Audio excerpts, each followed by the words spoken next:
So what makes us happy? I once knew a lady in sales who used to get very upset because she was never able to be very happy. She used to always blame her unhappiness on different people and situations in her life. But at the same time, you would always wonder, why was she not focusing on different habits that would be able to make her happier? And happiness is a daily habit that is formed by focusing on your thoughts, attitude, and actions. Scientists believe that 5% of the global population is suffering from depression. And that depression is due to a lack in chemicals, either serotonin or dopamine.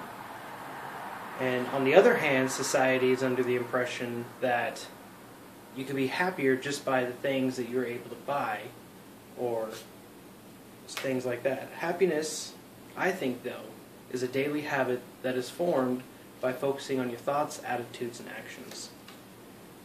So what is happiness?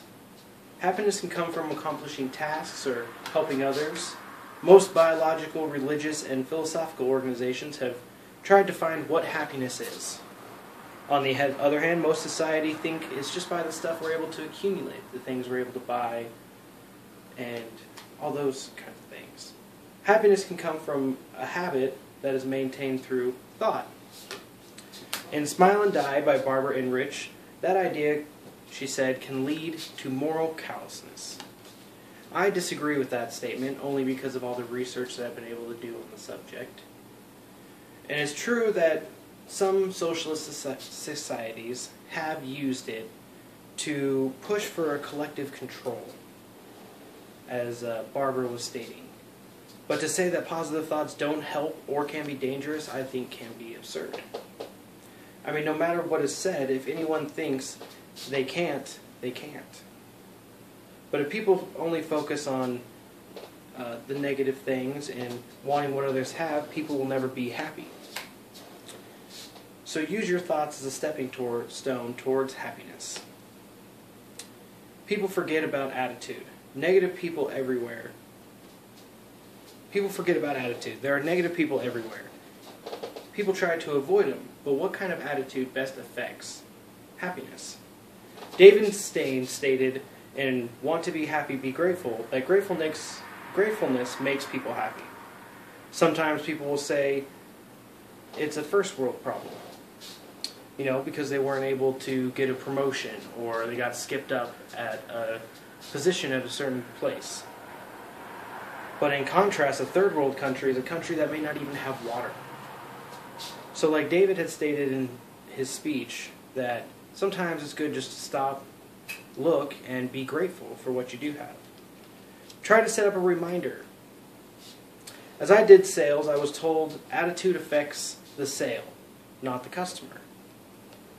Attitude can be affected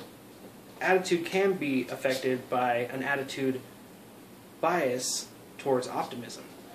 Taylor Sharrett in a conference stated, only people themselves can affect their happiness in one step, that is being optimistic about the future.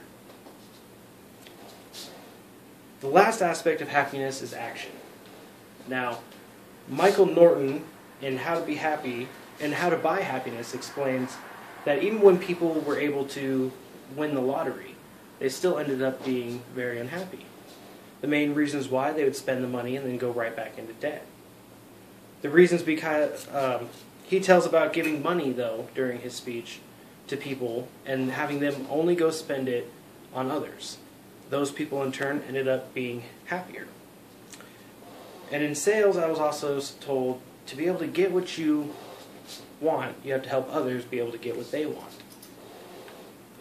And a majority of people know nothing in this world is free, and neither is happiness. It takes a little bit of action on your part.